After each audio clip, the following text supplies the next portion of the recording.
आइए आज के इस दिन में सत्यनारायण मिशन की कलीसिया में आप सभी का स्वागत है। प्रभु यीशु मसीह के नाम से सभी को जय मसीह की। आज के दिन में हम लोग अय्यूब के जीवन से उस घटना को देखेंगे, सीखेंगे और अपने जीवन में किस प्रकार से एक धर्मी व्यक्ति दुख ताड़ना को सहता है, हम इस घटनाओं के द्वारा अपने जीवन में सीखेंगे। इस घटना का जो मुख्य विषय है हमने दिया है, धर्मी जन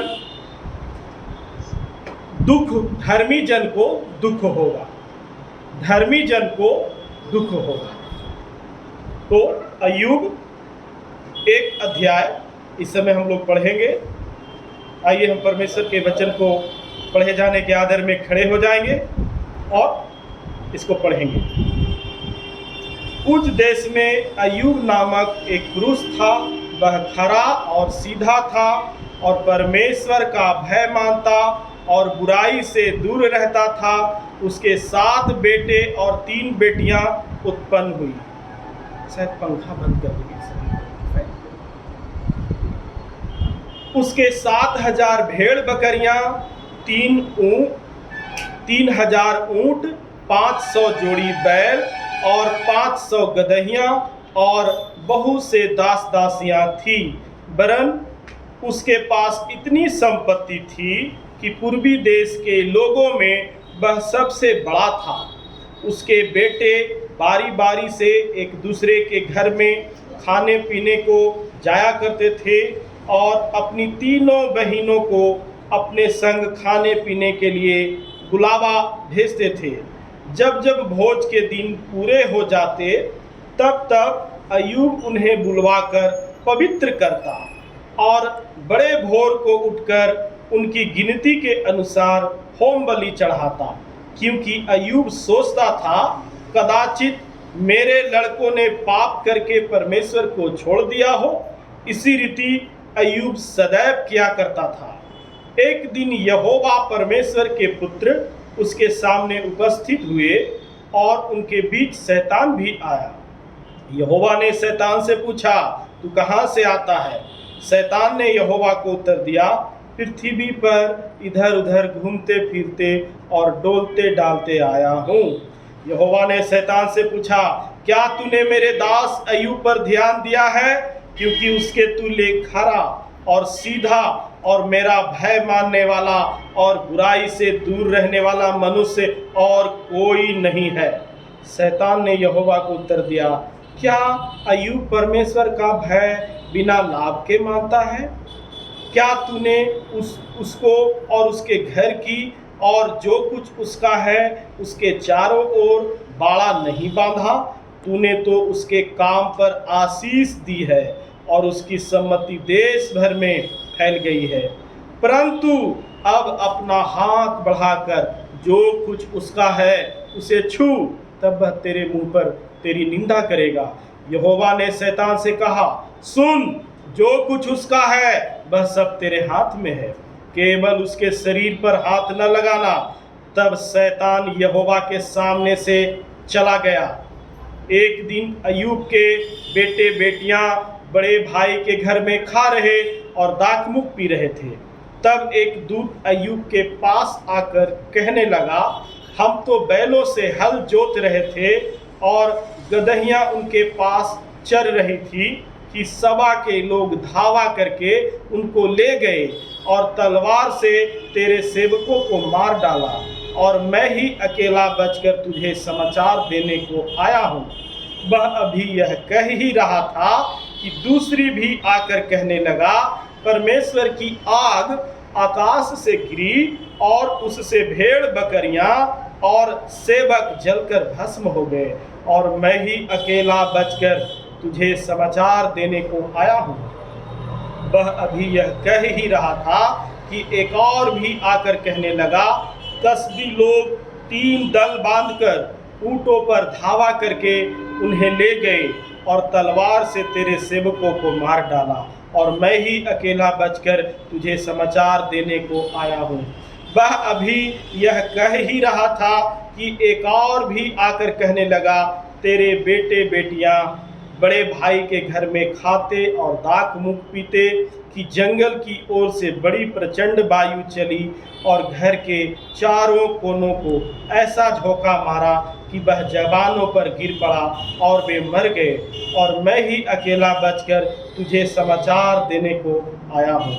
तब अय्यूब उठा और भागा फाड़ सिर मुड़ाकर भूमि पर गिरा और दंडवत करके कहा, मैं अपनी माँ के पेट से नंगा निकला और वहीं नंगा लौट जाऊंगा। यहोवा ने दिया और यहोवा ने लिया, यहोवा का नाम धन्य है। इन सब बातों में भी अय्यूब ने न तो पाप किया और न परमेश्वर पर मूर्खता से दोष लगाया। आइए इस समय हम परमेश्वर के इस संदेश को समझने सीखने के लिए परमेश्वर से प्रार्थना करेंगे। प्रभु यीशु मसीह, आपका धन्यवाद करते हैं कि आप हमारा परमेश्वर हैं। इस वक्त आपके वचन को पढ़े जाने के लिए धन्यवाद देते हैं। प्रभु जी, प्रार्थना करते हैं कि हम सबको आप बुद्धि ज्ञान दें, समझ दें कि प्रभु हम सीख कर लाभान्वित हो, और प्रभु आपके नाम की महिमा करें। और प्रभु हर एक दुख समस्याओं से परमेश्वर पिता हम सह सकें, और प्रभु जी आपके नाम की महिमा हो, विजय पा सके। प्रार्थना प्रभु यीशु के नाम में करते हैं, आमीन। कृपया मेहरबानी से बैठ जाएंगे। हम देखते हैं इस अय्यूब के जीवन से इन घटनाओं को। परमेश्वर अय्यूब के विषय में फक्र करते हैं, गर्व करते हैं, और शत्रु के साथ, परमेश्वर के साथ अय्यूब के विषय में चैलेंज होता है। और यहाँ पे शैतान को परमेश्वर आदेश देते हैं कि मेरा बच्चा, मेरा धर्मी व्यक्ति खरा, सीधा और सच्चा है। शैतान कई प्रकार की बातों को परमेश्वर के सामने बोलता है, कहता है कि बिना लाभ के अय्यूब जो है भय नहीं मानता है, बिना फायदा के वो भय नहीं मानता है। यदि आप उसको दुख देंगे तो आपके मुंह पर वो निंदा करेगा। परमेश्वर ने कहा, जाओ और उसको शरीर को छोड़ देना, जो कुछ भी उसका है तुम्हारे हाथ में है।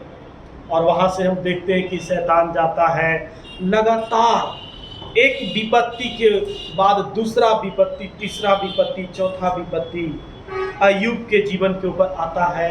और अय्यूब लगातार कई विपत्तियों का सामना करते हुए बहुत दुख और बहुत ही पीड़ाओं का सामना करना पड़ता है उस अय्यूब को। हम देखते हैं अय्यूब की संपत्ति समाप्त हो गई, उसके जानवर लूट लिए गए, उसके बेटे बेटियां की मृत्यु हो गई, कुछ भी नहीं बचा है। सिर्फ शरीर बचा है उसके पास, सिर्फ उसके पास शरीर बचा है। लेकिन हम देखते हैं ये कहानी हमारे और आपके जीवन को शिक्षा देती है। ये हमें सीखने के लिए मिलता है कि हम अपने दुख ताड़ना और ऐसे भयंकर समस्याओं के समय कैसे हम सामना कर सके, कैसे हम परमेश्वर के साथ विश्वास योग्य रह सके, कैसे हम विजय प्राप्त कर सके। और हम देखते हैं इस कहानी का जो हमने शीर्षक दिया है वो है धर्मी जन को दुख उठाना पड़ता है। धर्मी जन को दुख उठाना पड़ता है। हम देखते हैं कि अय्यूब के जीवन से परमेश्वर सुरक्षा का बाड़ा चारों तरफ शत्रु के आक्रमण से रक्षा के लिए बांधा है। सुरक्षा का बाड़ा जो है, जो एक अग्निमय दीवार, आग की ज्वाला, अग्निमय दीवार जिसको बाड़ा को हम समझते हैं, इस प्रकार से अय्यूब के जीवन में परमेश्वर सुरक्षा का बाड़ा बांधे हुए थे। एक व्यक्ति, एक विश्वासी, एक परमेश्वर का जन, जो कोई भी परमेश्वर का भय मानता है, विश्वास करता है और परमेश्वर के वचन के अनुसार जीवन जीता है, परमेश्वर उसके जीवन में भी शत्रु से बचने के लिए उस परिवार को सुरक्षा का बाड़ा बांधते हैं। हालेलुया। पवित्र आत्मा की अगुवाई में, परमेश्वर के वचन में जो व्यक्ति जीवन व्यतीत करते हैं, परमेश्वर के भय में चलते हैं, अपने परिवार, अपने जीवन के लिए परमेश्वर से ऐसी प्रार्थनाओं का मांग कर सकते हैं कि परमेश्वर मेरे परिवार के जीवन में प्रभु जी सुरक्षा का बाड़ा को बांधिए। और हम देखते हैं कि अय्यूब के जीवन में एक धर्मी, खरा और परमेश्वर का भय मानने के चलते परमेश्वर इनके जीवन में एक सुरक्षा का बाड़ा बांधे हुए थे, जो अग्नि में एक दीवार के समान काम करती है। अगली बात हम जो है 8 पॉइंट को हम इस अय्यूब के जीवन से देखेंगे। इस घटनाओं से हम देखते हैं कि पहला जो है, परमेश्वर का विश्वासी धर्मी होने के चलते हमें दुख को भी स्वीकार करना चाहिए, विश्वास योग्य रहना चाहिए। परमेश्वर का विश्वासी होने के चलते, धर्मी होने के चलते हमें भी दुख को स्वीकार करना चाहिए और ऐसे समय में विश्वास योग्य रहना चाहिए। ये बातें आप देखेंगे तो यूहन्ना 16 अध्याय का 1 से 4 और 33 में परमेश्वर ने कुछ बातों को कहा है, जिसको देखेंगे। सुसमाचार, यूहन्ना का सुसमाचार 16 अध्याय उसका 1 से 4 और 33 वचन को मेहरबानी से जल्दी से ऊंचे शब्दों से कोई पढ़ देंगे। हाँ, पढ़ेंगे। ये बातें मैंने तुमसे इसलिए कही कि तुम ठोकर ना खाओ। वे तुम्हें आराधनालय में से निकाल देंगे, वरन वह समय आता है कि जो कोई तुम्हें मार डालेगा वह समझेगा कि मैं परमेश्वर की सेवा करता हूँ। ऐसा वे इसलिए करेंगे कि उन्होंने ना पिता को जाना है और ना मुझे जानते हैं। परंतु ये बातें मैंने इसलिए तुमसे कही कि जब इनका समय आए तो तुम्हें स्मरण आ जाए कि मैंने तुमसे पहले ही कह दिया था। 33 पढ़ेंगे। मैंने ये बातें तुमसे इसलिए कहा है कि तुम्हें मुझ में शांति मिले। संसार में तुम्हें कलेश होता है, परंतु धाड़स बांधो, मैंने संसार को जीत लिया है। मैंने संसार को जीत लिया है। हम जो यहाँ पे देख रहे हैं, अगर हम देखें यीशु मसीह के जीवन को, तो यीशु मसीह भी धर्मी होने के चलते दुख को उठाए हैं, दुख का सामना किए हैं, पीड़ाओं का सामना किए हैं। और हम देखते हैं कि अय्यूब के जीवन के साथ भी यहाँ पे जो हो रहा है, वो धर्मी, खरा और सच्चा होने के चलते वो उसका कोई दोष नहीं है, उसका कोई पाप नहीं है, वो धर्मी होने के चलते हम देखते हैं कि दुख और पीड़ाओं को वो सह रहा है और सामना कर रहा है। लेकिन परमेश्वर यीशु मसीह जो है इस संबंध में कहे हैं कि तुम्हें शांति मिले, इस संसार में तुम्हें क्लेश होगा, कई बातों का सामना करना पड़ेगा, लेकिन ये बातें यहीं खत्म नहीं होती है।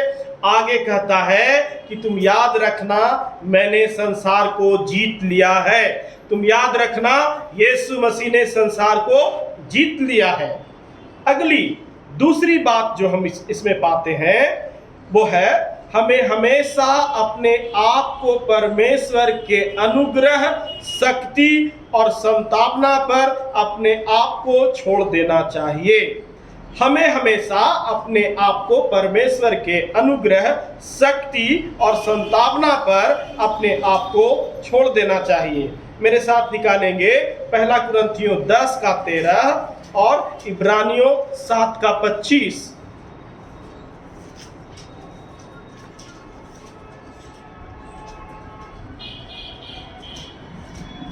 मेहरबानी से पढ़ देंगे कोई। तुम किसी ऐसे परीक्षा में नहीं पड़े जो मनुष्य के सहने से बाहर है।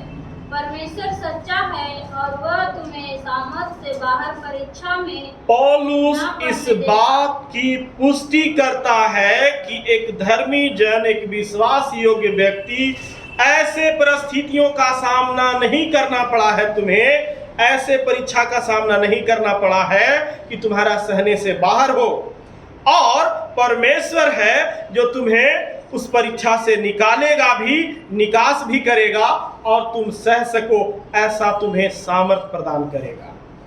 इब्रानियों 7:25 क्या कहता है? इसीलिए जो उसके द्वारा परमेश्वर के पास आते हैं वह उनका पूरा पूरा उद्धार कर सकता है, हाँ, कि वह उनके लिए विनती करने को सर्वदा जीवित है। एक ऐसा परमेश्वर जिसकी हम आराधना करते हैं, एक ऐसा परमेश्वर के साथ अय्यूब जीवन बिता रहा था, चल रहा था, जो परमेश्वर हमारे और आपके लिए जो खुद प्रार्थना करता है हमारी सुरक्षा के लिए, वो खुद हमारे लिए प्रार्थना करता है, और उसका नाम है यीशु मसीह, जो पिता से हमारे लिए विनती करता है।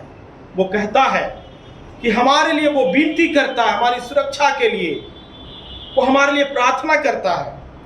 तीसरी जो बात हम इसमें देखते हैं कि कुछ विश्वासी अविश्वास अपनी गलती मनमानी के कारण उनको दुख भोगना पड़ता है। कुछ विश्वासी अपनी गलती और अपनी मनमानी के कारण उनको दुख भोगना पड़ता है। उस मनमानी और अपने सोच और अपने विचार से जीवन व्यतीत करने का परिणाम उनको दुख भोगना पड़ता है, जो गलातियों 6 अध्याय उसका 7 वचन हम देखेंगे। लिखा है, जो बोता है वही काटेगा। जल्दी से पढ़ दें।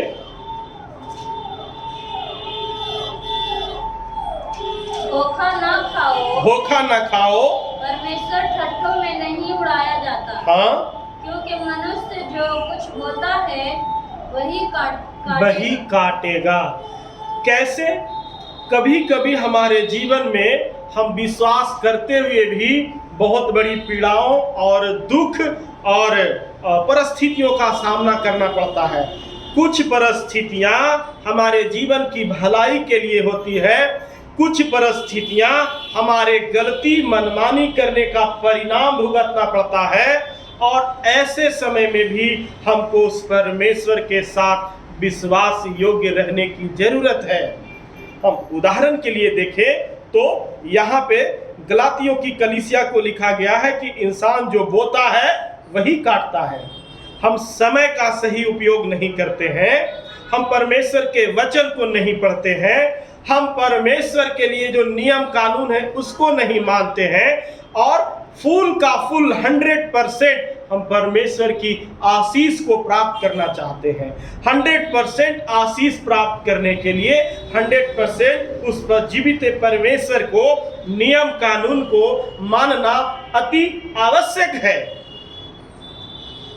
अगर हम बेसमय आते हैं हम खंडन कर रहे हैं, अगर हम नियम कानून को नहीं मान रहे हैं हम खंडन कर रहे हैं। यह सिद्धांत यह पास्टर पर, सेवकों पर, सभी विश्वास करने वाले लोगों के ऊपर लागू होता है। उदाहरण के लिए यदि हम गाड़ी चलाते हैं और अगर गाड़ी चलाने का सही नियम कानून का हम पालन नहीं करेंगे, हमारा भयानक जीवन एक्सीडेंट हो सकता है, हम खतरे में पड़ सकते हैं, बहुत बड़ी समस्या हमारे जीवन में हो सकती है, हम मर सकते हैं। दूसरा उदाहरण, यदि हम समय के साथ भोजन नहीं करते हैं, जो हमारे शरीर के लिए पौष्टिक आहार है उसको हम नहीं लेते हैं, तो बार बार हमें बीमारी का सामना करना पड़ता है, और वो बीमारी एक दिन खतरनाक रूप लेकर हमारे जीवन में बैठ जाता है। हमको, आपको अपनी गलती के चलते कई प्रकार का परिणाम भुगतना पड़ता है। उन बातों को हमको, आपको जीवन में ध्यान देने की बात है। हम अय्यूब के जीवन से देख रहे हैं कि वो अय्यूब एक खरा, धर्मी और सच्चा व्यक्ति है, और उसके बावजूद भी इसको ताड़ना पड़ रहा है, और यह परमेश्वर की इच्छा से हो रहा है। चौथी बात जो हम देखते हैं, परमेश्वर अनुशासन सिखाने, सुधारने के लिए ऐसी पीड़ा, दुख का को अनुमति देता है, प्रयोग कर सकता है। चौथी बात जो है, ये दुख और पीड़ा और परिस्थितियां हमारे जीवन में सुधरने के लिए, अनुशासन सिखाने के लिए परमेश्वर ऐसे दुख पीड़ाओं को हमारे जीवन में प्रयोग करता है, जो हम नए नियम में कई घटनाओं को, उदाहरण को हम पाते हैं। जैसे एक व्यक्ति जो था, अंधा था, और एक चेला पूछा कि प्रभु ये अंधा पैदा हुआ या इसके ये या तो ये पापी है या इसके माँ बाप ने पाप किया। यीशु मसीह वहां पे बोलते हैं ना तो ये पाप किया ना इसके माँ बाप पाप किए, यह व्यक्ति परमेश्वर की महिमा के लिए है। हालेलुया। तो कई परिस्थितियां हमें अनुशासन सिखाने के लिए, सुधारने के लिए पीड़ाओं को परमेश्वर प्रयोग करते हैं। ऐसे समय में हमें बड़े ही सावधानी पूर्वक से हमको आपको समझने के लिए जरूरत है। हमने इसके पहले बताया कि हमारे जीवन में गलतियों के कारण भी कई पीड़ाओं को हमको सहना पड़ता है।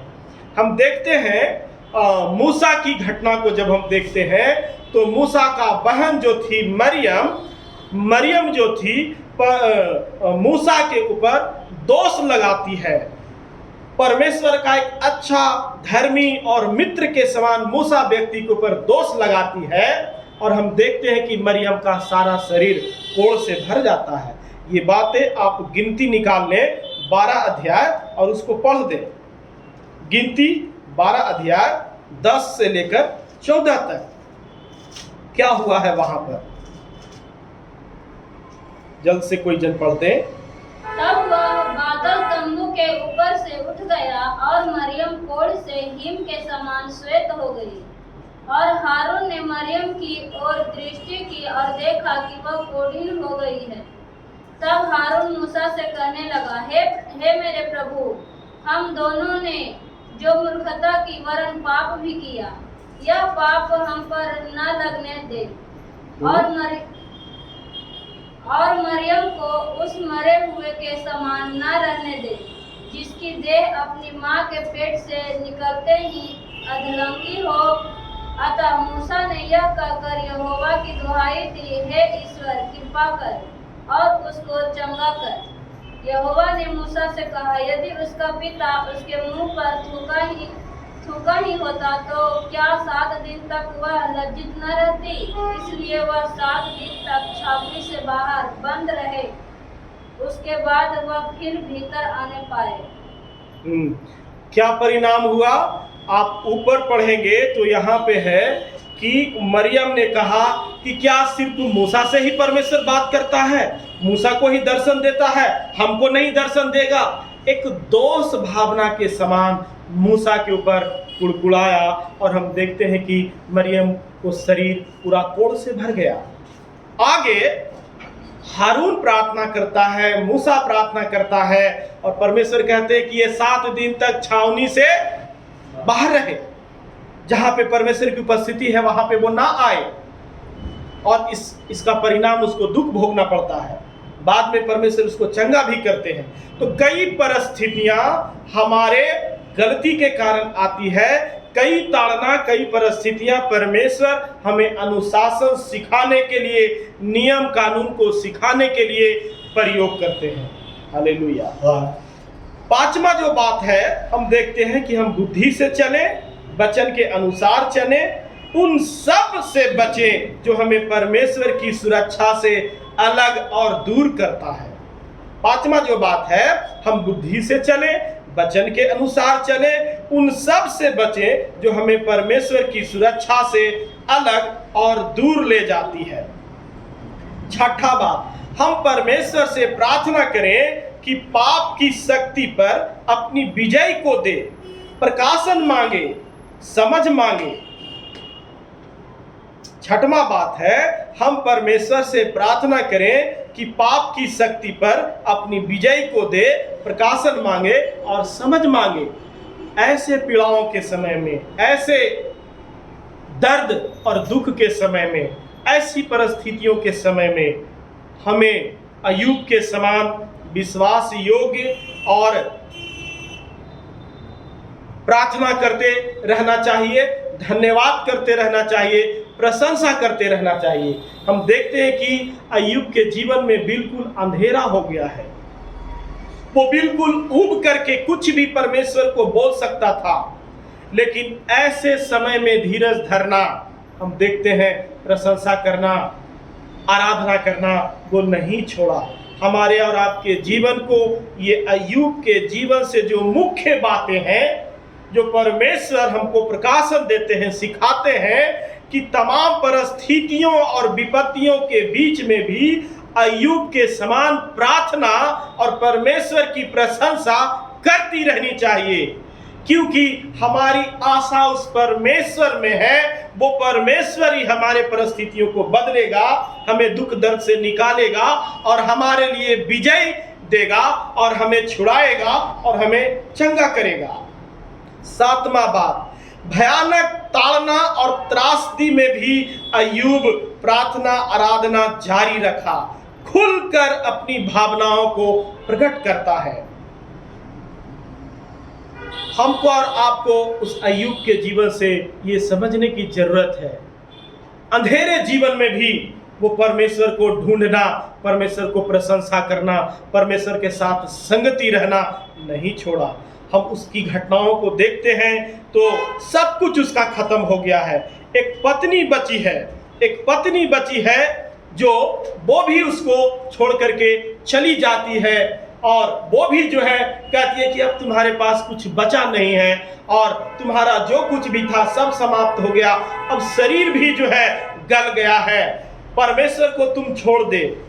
लेकिन हम देखते हैं कि वो अय्यूब अपने पत्नी की बातों को भी ठुकरा करके एक साहस भरा, एक भावना से भरा हुआ, एक अच्छे सोच के साथ जवाब देता है कि क्या जिस परमेश्वर के हाथ से हम सुख लेते हैं क्या दुख न ले? परमेश्वर ने दिया और परमेश्वर ने लिया, यहोवा का नाम धन्य है। बड़ा अजीब लगता है ये शब्दों को कि परमेश्वर ने दिया और परमेश्वर ने लिया। परमेश्वर ने नहीं लिया, परमेश्वर ने नहीं लिया, यह परमेश्वर की महिमा के लिए थी और शत्रु को आदेश दिया गया। 8वां जो बात हम देखते हैं कि बिना कारण भी पीड़ा दुख आए हमारे जीवन में, फिर भी धीरज सहने के लिए ताकत मांगना है और उस जीवित परमेश्वर में आशा रखना है। हालेलुया। हमारे जीवन में बिना कारण भी पीड़ाएं दुख परेशानियां आती है तो हम परमेश्वर में धीरज धरें, विश्वास करें और आशा लगाए रखें और उनके संगति में हम बने रहें। सो हमने देखा कि अय्यूब के जीवन से, इन घटनाओं से इस प्रकार की बातों को हम सीखते हैं, देखते हैं। लेकिन कहानी यहाँ पे समाप्त नहीं होती है।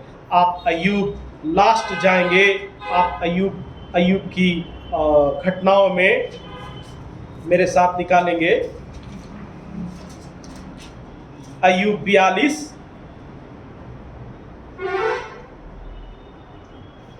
और 10 अध्याय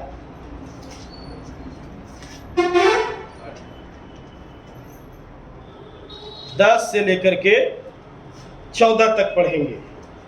जब अय्यूब ने अपने मित्रों के लिए प्रार्थना की तब यहोवा ने उसका सारा दुख दूर किया और जितना अय्यूब के पास पहले था उसका दुगना यहोवा ने उसे दे दिया।